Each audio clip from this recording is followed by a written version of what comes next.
Bismillahi, assalamualaikum warahmatullahi wabarakatuh. Ketemu lagi dengan perjalanan Abu Siri di studio Alam Liar ya. Mata realita, kisah kehidupan nyata di sekitar kita di alam semesta. Dalam kesempatan ini saya ingin membahas tentang sholawat ya. Mari kita gemakan sholawat Allahumma sholli Muhammad wa ala ali sayyidina Muhammad. Kita gemakan karena supaya kita dapat syafaat dari Rasulullah SAW. Saya pendukung sekaligus pencinta sholawat. Yang kedua, membasmi syirik, musik, kufur, kafir atau memperjuangkan akidah supaya yang mengajarkan dukun-dukun, oknum dukun ya. Kalau dukunnya mungkin orang yang selalu menolong orang lain, tapi ini oknumnya ya gitu kan, diburu atau diperangi, saya juga mendukungnya. Tapi kalau untuk revolusi akhlak gitu ya, mendukung juga, yaitu perjuangan orang-orang yang membubarkan pembohongan publik juga ya.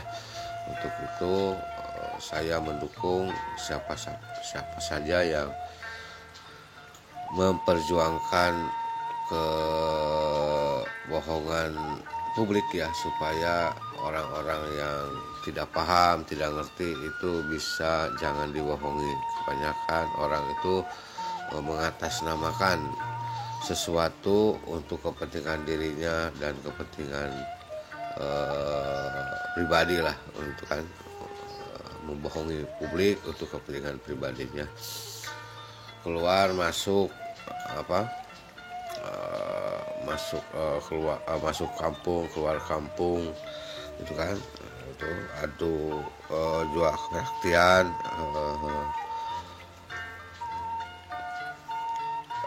adu kesaktian itu kan sebenarnya bukan masuk desa keluar desa jual kesaktian, adu kesaktian, menanamkan kebencian karena merasa kalah dalam adu kesaktian lah. Bukan itu yang dilakukan Wali 9 ya. Yang dilakukan Wali 9 bagaimana hidupnya bermanfaat bagi orang banyak gitu kan. Yang bodoh jadi pintar, yang pintar jadi ngerti. Bukan bodoh pintar cerdas, cerdik, licik, taktis ya, bukan, tapi bagaimana dia mengerti kehidupan, hidup bermanfaat bagi orang banyak.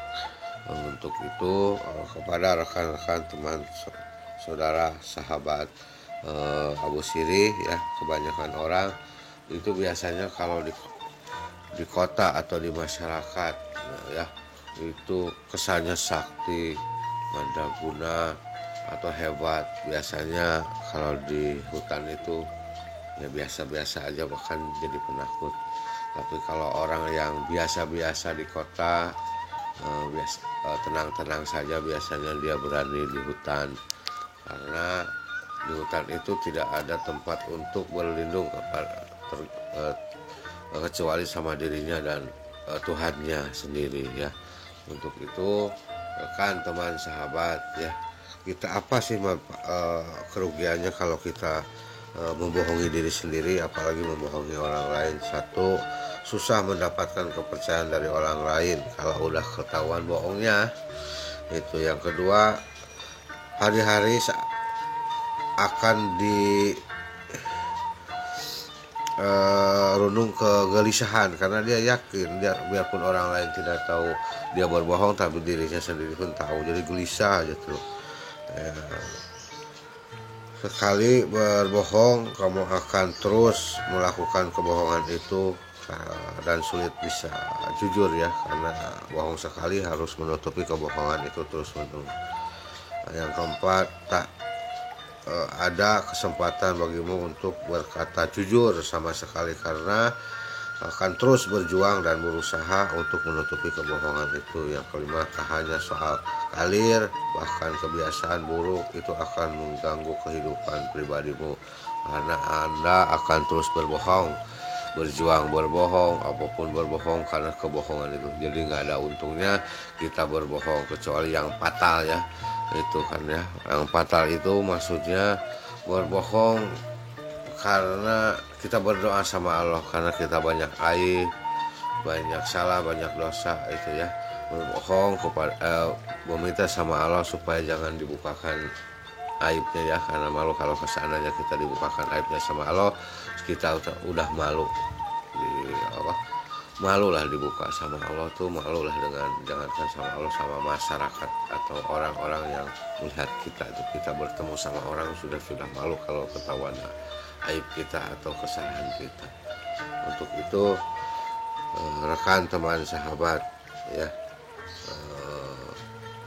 kita ya banyak orang itu apa oknum dukun settingan, penaikan pusaka settingan, atau pengobatan settingan, atau apa yang berbau bohong ya gitu kan. Mungkin ada efek bagusnya, tapi banyaknya efek jeleknya karena orang merasa dibohongin untuk sementara waktu. Untuk orang mungkin untuk menimba ilmu supaya menambah keyakinan, boleh mungkin di sedikit berbau bohong, tapi tujuannya kan lain.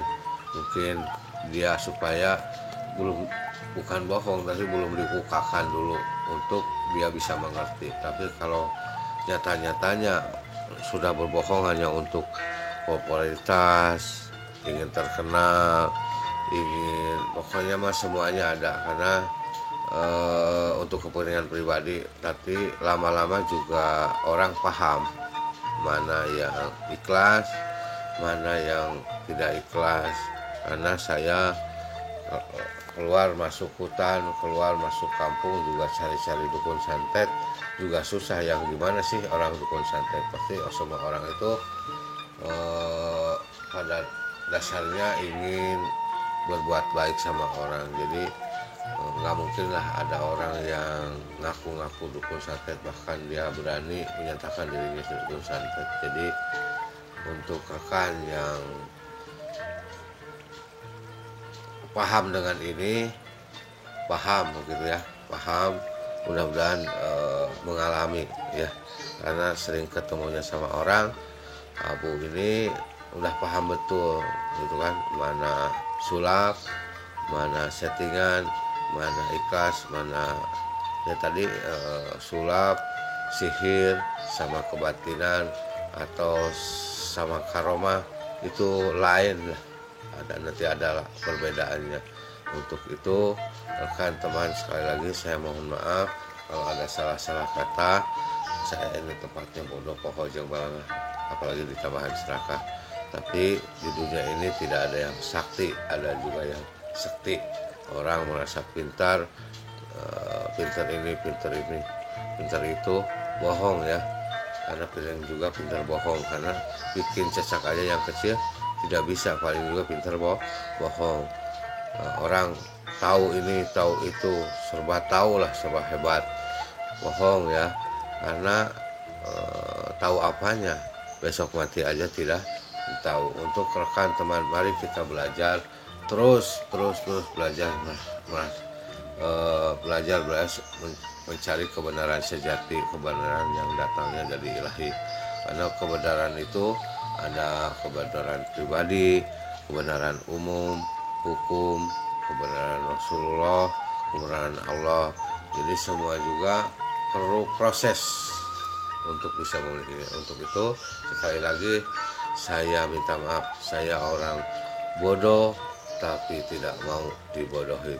Apalagi kalau orang mengatasnamakan mistik, membohongi orang. Jadi kita berjuang siapapun, yaitu pembodohan atas nama mistik ya, bisa ya, padahal itu bukan mistik tapi akal-akalan atau setting-settingan. Untuk itu sekali lagi saya mohon maaf kalau ada salah-salah kata mau dimakan saya tempatnya bodoh pokok ujung balangah apalagi di taman Saraka. Sekian dulu dari saya. Bismillahirrahmanirrahim. Assalamualaikum warahmatullahi wabarakatuh.